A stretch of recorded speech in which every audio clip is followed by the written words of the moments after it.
"Do you recognize me, human?" "I'm your childhood neighbor," said the alien beauty. The cold wind touched Ryan's face as he stood alone at the empty bus stop. It was almost midnight. The street was quiet, no cars, no people. Only the soft humming of the streetlight above. Ryan pulled his jacket closer. He had just finished his late shift at the warehouse. His head was full of thoughts, mostly boring ones. He was tired. His phone battery was dead. He just wanted to get home and sleep. Then he heard footsteps. He looked to the side. A girl was walking toward the bus stop. She wore a long black coat. Her silver hair shined under the streetlight. Her skin looked smooth and pale. Her eyes bright and glowing blue, almost. Didn't look human. She sat down quietly next to him on the bench. Ryan stared at her. She looked familiar. But how? She turned her head slowly and looked straight into his eyes. Her voice was calm, soft, a little strange. "Do you recognize me, human?" she asked. Ryan blinked. "What? I'm your childhood neighbor." She gave a small smile. Zoya. The name hit him like thunder. Zoya? It couldn't be. Zoya disappeared 10 years ago when they were both kids. She lived next door. They used to play in the garden, ride bikes, and build cardboard forts together. Then, one night, her family vanished without a word. Police searched for weeks. No one ever found them. Ryan looked closer at her face. Yes, the eyes, the smile, it really was her, but different, strange, too perfect. "Zoya?" he said slowly. "But how?" She looked up at the night sky. A few stars were visible through the clouds. "I was taken," she said. "Not by humans." Ryan stood up, confused. "What are you talking about? Taken by who?" She stood up too. Her movements were smooth, too smooth, almost robotic. She pulled something from her pocket, a small round device. It glowed faint blue. "I don't have much time," she whispered. "They followed me here. I came back to find you." "Find me? Why me?" She stepped closer. Her eyes were full of emotion, but not fear. She spoke gently. "Because you're not like the others, Ryan. You were always different. You don't remember it yet, but you will." Ryan took a step back. "You're not making sense. This is crazy." Suddenly, a loud hum filled the air. The sky above the street started to flicker. Ryan looked up. Black triangular drones were flying silently above the trees. Their red lights blinked like evil eyes. One of them stopped right above the bus stop and hovered. Zoya grabbed Ryan's hand. "They've found us. Run." Ryan didn't move. "What the hell is that?"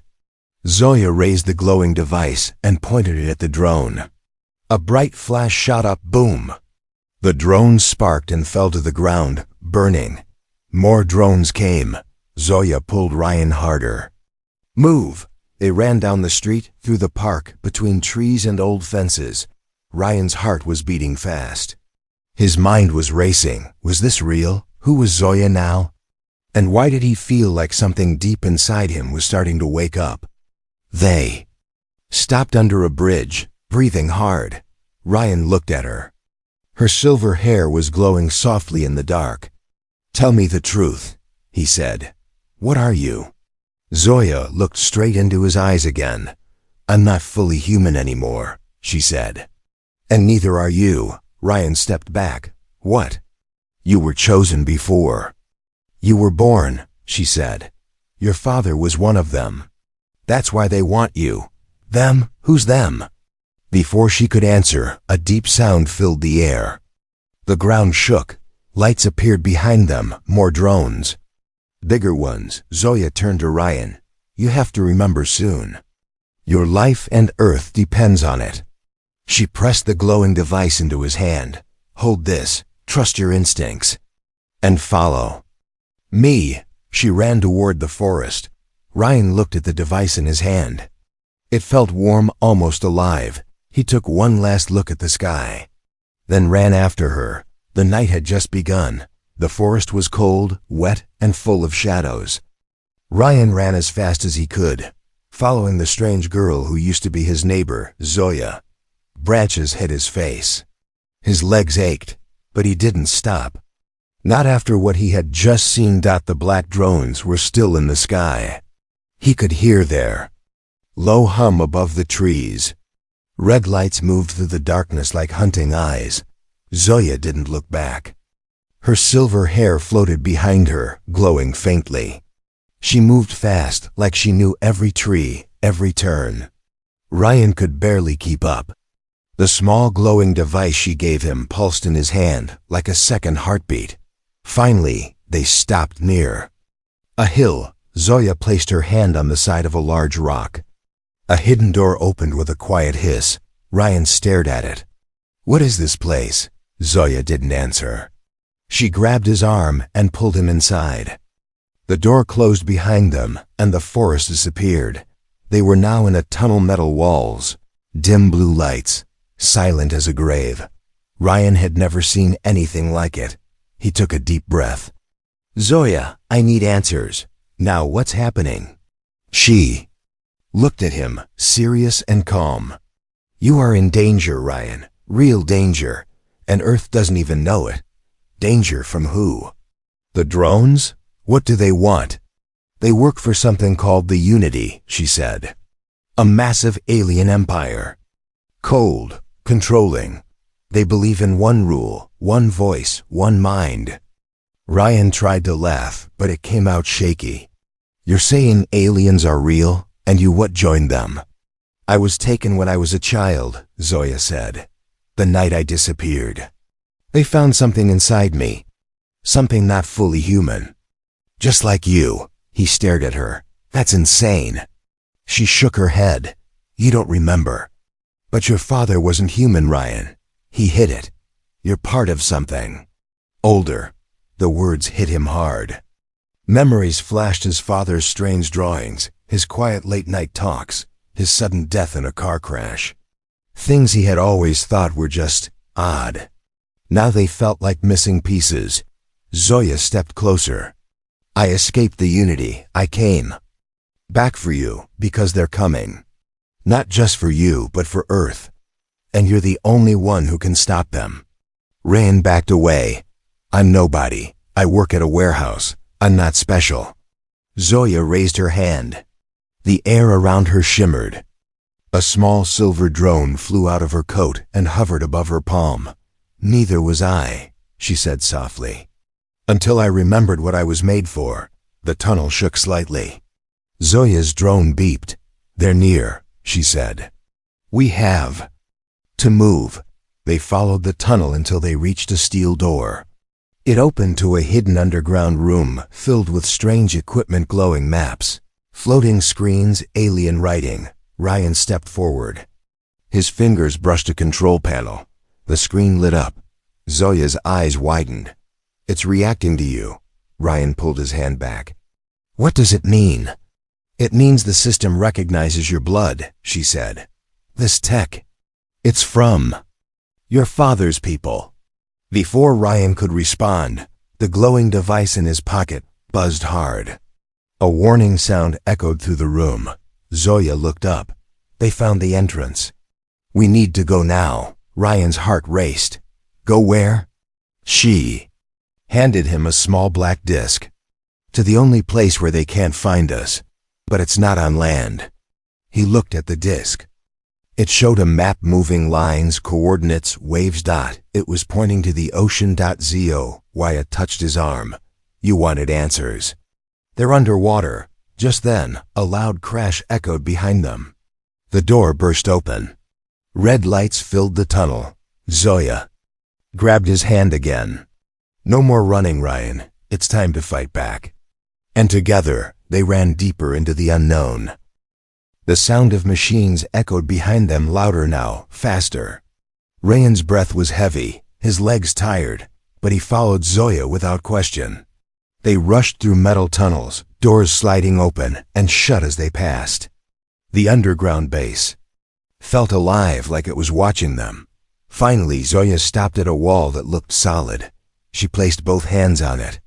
Blue lines appeared, forming a symbol one Ryan had seen in a dream once.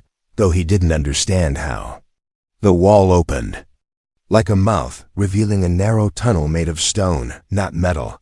They stepped inside. The air was colder here, older. Dust filled the space, and strange symbols were carved into the walls. Ryan touched one of them. It felt warm under his fingers. "What is this place?" he whispered. Zoya looked back at him. "This is where your father hid the truth." The tunnel ended in a small room with a dirt floor. Zoya knelt down and began digging with her hands. Ryan watched, confused, until her fingers hit metal. Together, they cleared the dirt, revealing a round hatch. It looked ancient but still strong. Zoya opened it slowly. Inside was a small black capsule. She lifted it out, placed it on the ground, and pressed a button. The capsule opened with a soft click. Inside was a glowing crystal pale blue, almost like ice but alive. It floated slightly above the surface. Next to it was a strange map made of shifting light. Ryan stared at it, and for a moment, the room disappeared. His mind was pulled somewhere else. He saw stars, galaxies, ships flying through wormholes. He saw a tall man with his eyes, a man he somehow knew. Then everything went dark again. Ryan stepped back, shaking. "What was that?" Zoya stood up. "Your memory is opening. The map is connected to you. It shows where the last key is hidden." "What key?" "To the defense gate," she said. "Your father helped build it. It's buried deep under the ocean. If the Unity finds it first, Earth has no chance." Ryan looked down at the crystal. It pulsed in rhythm with his heartbeat. "I don't understand any of this," he said. "Why me? Why did he leave this for me?" "Because he knew one day you'd have to choose," Zoya replied. "Hide like the others, or stand and fight." The walls suddenly shook. Dust fell from the ceiling. A loud sound echoed above. "They're coming," Zoya said. "We have to leave now." Ryan grabbed the map and the crystal. They ran back through the tunnels, but the lights were flickering, now red and broken. When they reached the exit, it was too late. Drones were already landing in the forest outside. Zoya pressed her hand to a hidden panel. A hidden door in the ground opened, revealing a small pod. "Only one person can ride," she said quickly. "You have to go now." Ryan stared at her. "No, we both go." Zoya shook her head. "I'll hold them off. You follow the map. Find the gate. Wake it up. That's how we win." "No. I'm not leaving you." She pushed him toward the pod.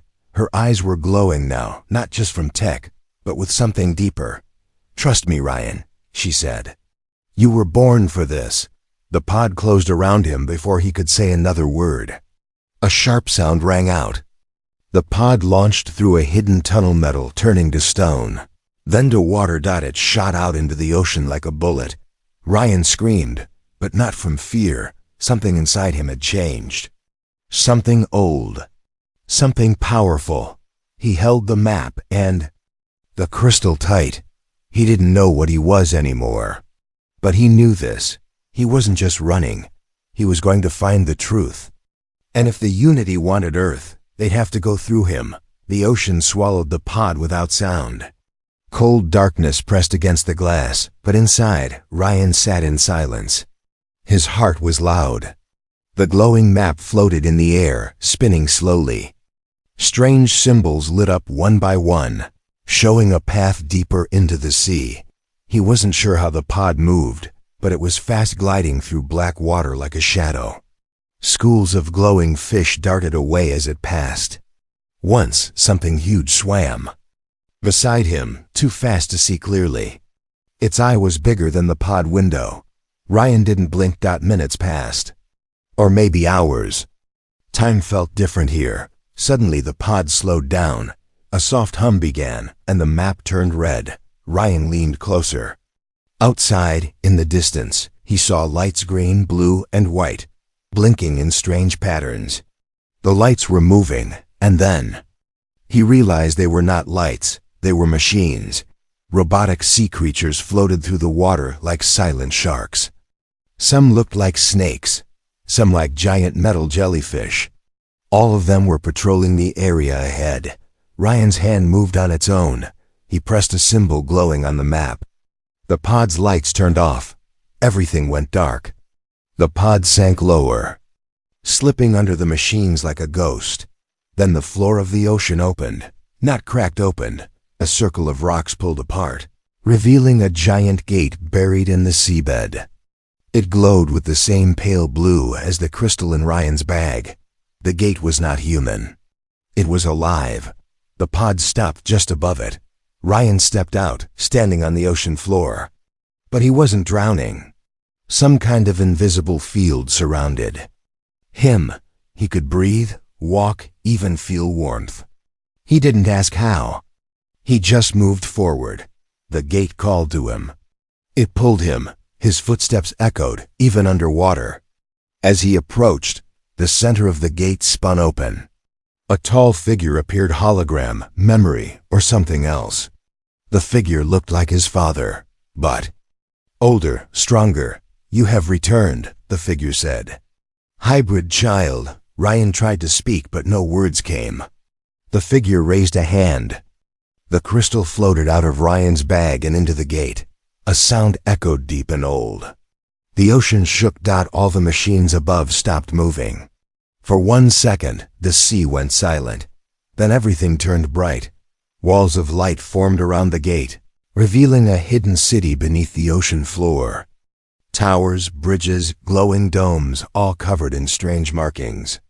The gate had not just opened. It had awakened something ancient. Ryan stood at the center. The map flew from his hand and attached to a giant panel in the city's core.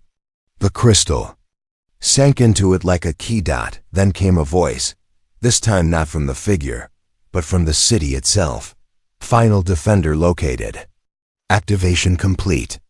Ryan fell to his knees, his head filled with visions, millions of stars, forgotten battles, dying worlds. He saw the unity again. Not just ships this time, but the heart of it. A black throne. A woman with eyes like fire. She looked directly at him, even from across the galaxy. She smiled and said one word, "Soon." Ryan gasped. The city's energy slowed, the lights dimmed. The gate sealed behind him. He was alone again. But something inside him had changed. Not fear. Purpose. He stood tall, eyes still glowing faint blue. Earth would not fall. Not without him. Not without a fight. The ocean city wasn't dead. It was asleep, and now Ryan had woken it up. He stood at the heart of it, in front of a round platform that rose from the floor like a beating heart. Lines of blue light crawled across the walls. Pillars stretched up into the darkness above. The entire place pulsed with soft sound, like a slow breath. The glowing map floated in the air again, spinning faster than before. Symbols changed. New locations appeared. Ryan didn't understand the language, but somehow he knew what it was showing. A defense system, buried weapons, energy shields, a signal tower, and something else. A warning. If Unity forces broke through Earth's atmosphere, the system would shut down forever. It could only be used once and only by him. He looked at his reflection in the glass wall. His eyes were no longer just brown. A pale blue light flickered inside them. Not strong, but growing. He didn't know what to do next. Then the city answered. A silver drone flew down from the ceiling, shaped like a winged star. It circled Ryan slowly, scanning him, then dropped a small piece of metal into his hand, a ring.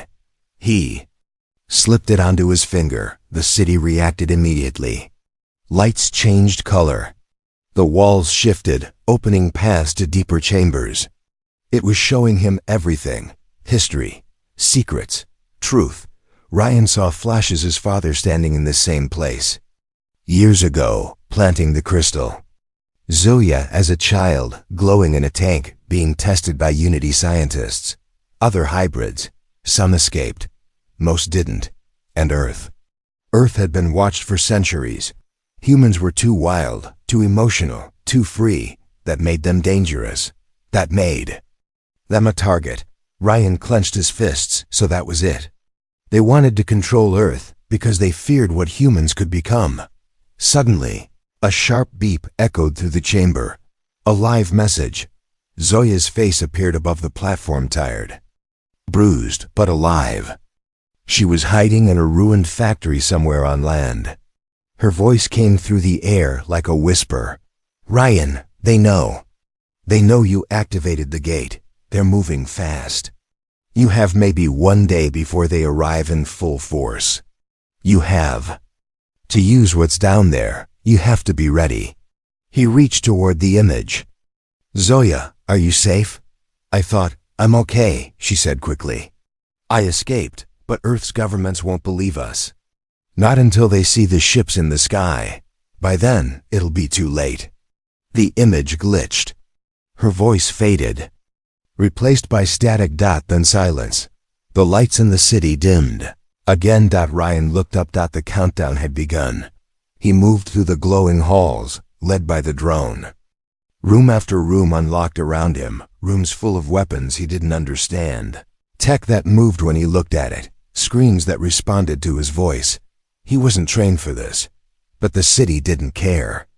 It obeyed him. He was the last command left behind by an ancient race. At the center of it all, he found a control tower, a single chair, a round table, floating screens showing the sky above Earth, the positions of Unity ships, and the pulse of the planet itself.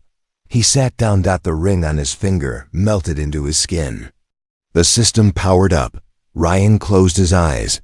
The city spoke to him, not in words but in pure thought.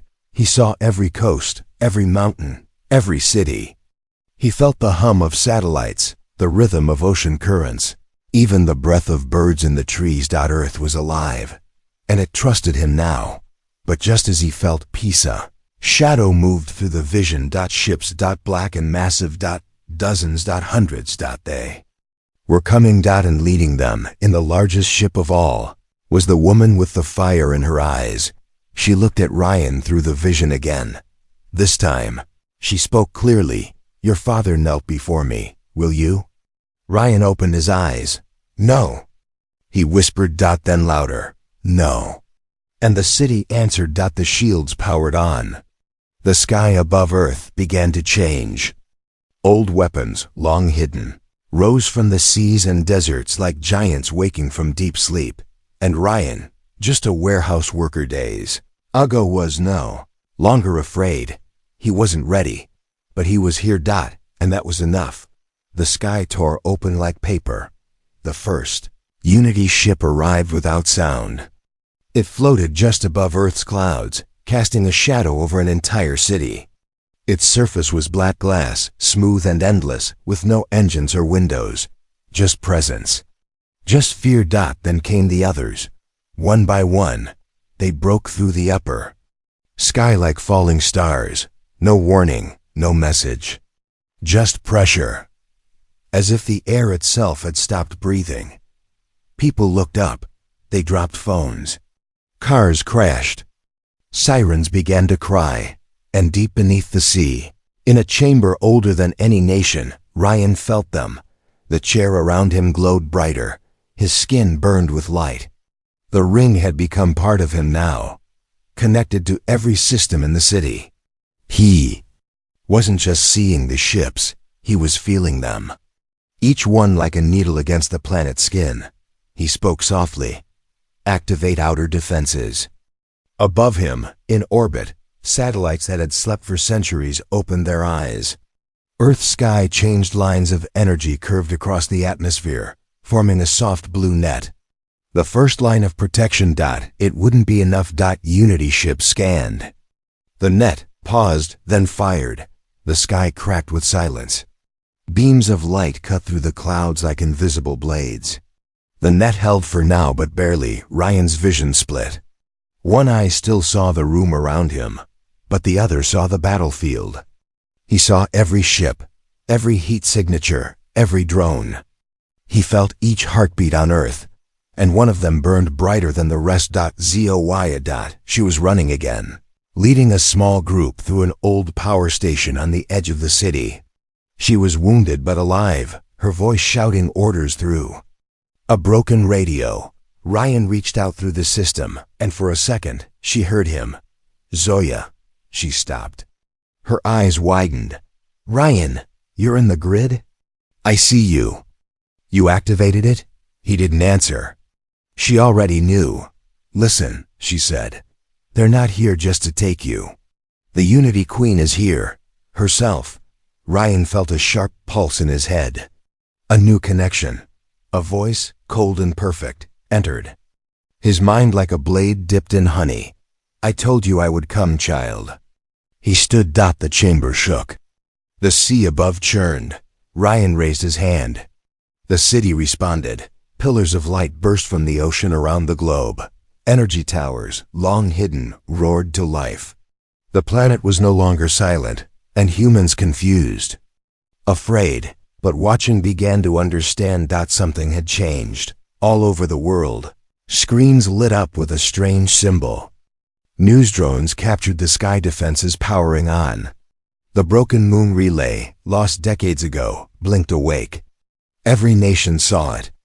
Every leader paused. And in that moment, humanity remembered how to unite. It wasn't governments that answered the call. It was people. Old pilots dusted off long-dead jets. Engineers powered up lost machines.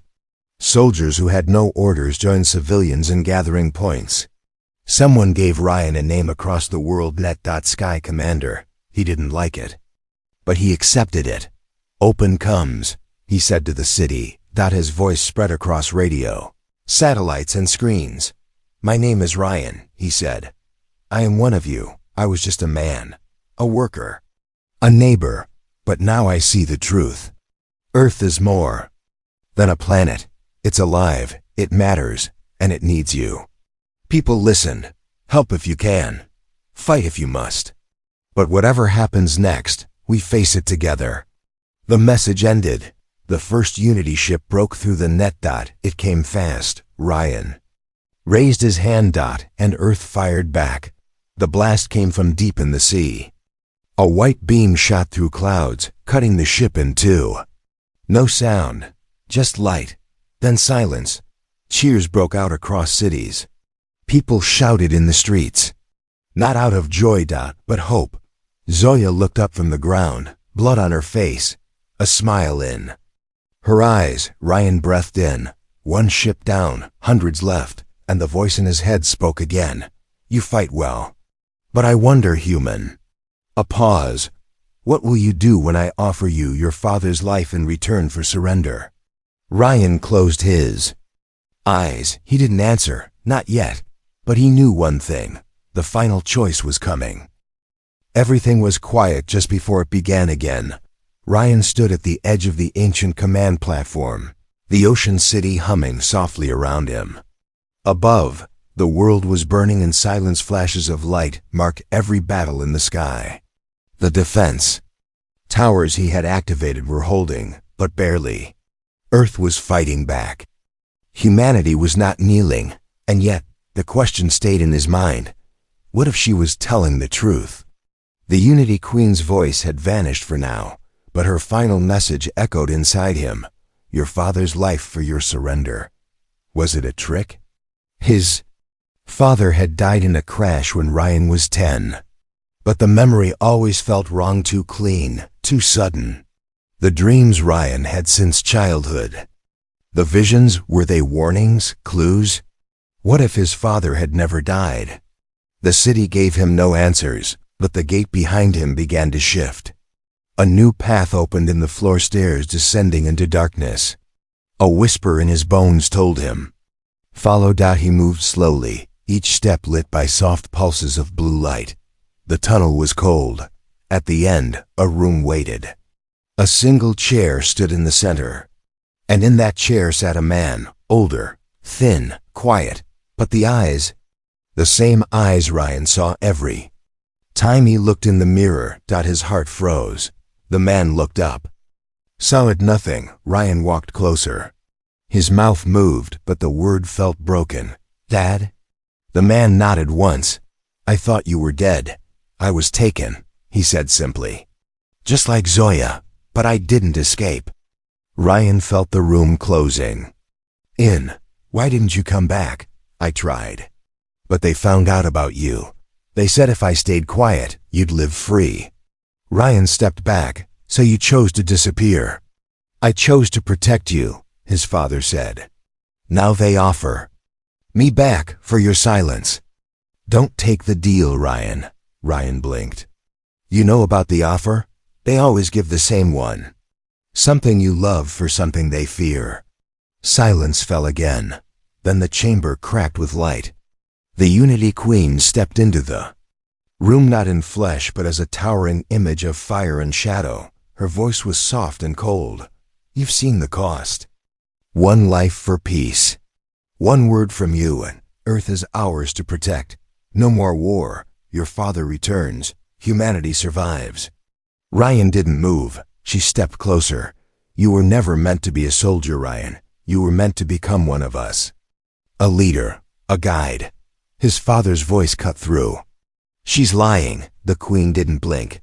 I never lie. I don't need to. Ryan closed his eyes. He thought of Zoya, her broken voice through the comes, her blood, her courage. He thought of the people standing on rooftops, watching the skies, refusing to run. He thought of every scream, every fear, every child still sleeping in their beds while monsters came from above. And he understood something. This was never about surrender. It was about choice. The city responded before he even spoke. Lights flared. Energy surged. Ryan reached for the core.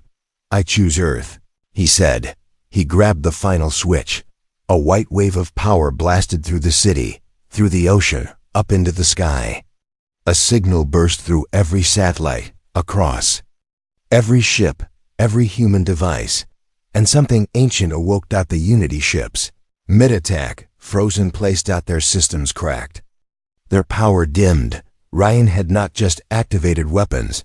He had unleashed the last gift of his father's people, the reset code, a virus written in light. The Queen screamed, her image burning, flickering, and then vanishing into ash. In the chair, Ryan's father looked up at him one last time. His body started to fade. I'm proud of you, he said. Then he was gone. The war ended in seconds. Across the world, skies cleared. Ships fell without crashing. The light net faded. People cried. Some fell to their knees, not out of fear, but relief. And deep beneath the sea, Ryan stood alone in the quiet city that had saved the world. He didn't feel like a hero.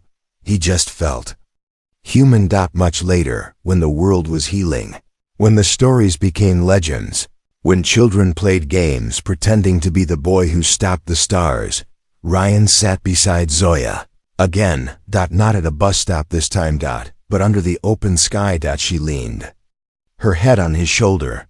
You remembered me, she said softly. I never forgot, he whispered. And above them, the stars kept their quiet watch, but they didn't look so far anymore.